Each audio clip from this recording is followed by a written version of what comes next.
80% of students fail these SAT questions, but I'm going to show you how to get them right every single time. Let's go. Okay, here's the question. Every student who walks to school goes home for lunch. It follows that some students who have part-time jobs don't walk to school. And the question we're asked is the conclusion, which is that some students who have part-time jobs don't walk to school. This is the conclusion. Follows logically if which one of the following is assumed. So if this is true, then which one here on the right also must be true in order for the conclusion to follow. So one trick I like to use with these kind of problems is a Venn diagram. And you might have seen this normal two-way Venn diagram, but there's actually a three-way Venn diagram as well. So we'll let this section be walks to school. We can say that this one is goes home for lunch, and this one can be has a job.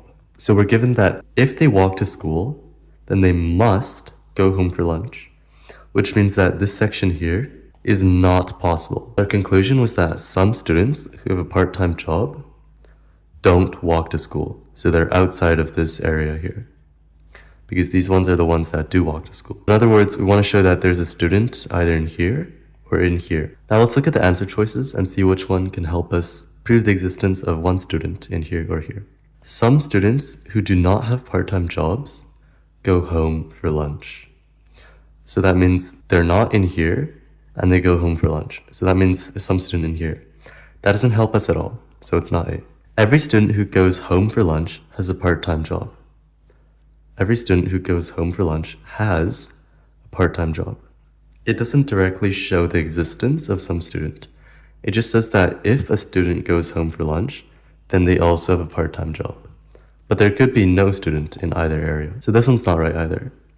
Then C, some students who do not have part-time jobs don't go home for lunch. They don't have a part-time job in this area, and they also don't go home for lunch. So that doesn't help us at all. We want to show something in here or here. Some students who do not go home for lunch have part-time jobs.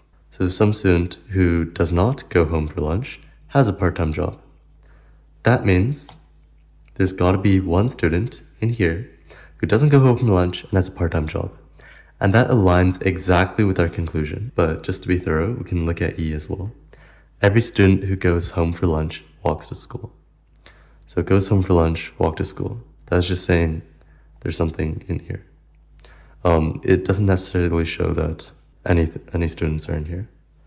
So yeah, we can select D, get our free points, and move on to the next question. Subscribe if you enjoyed.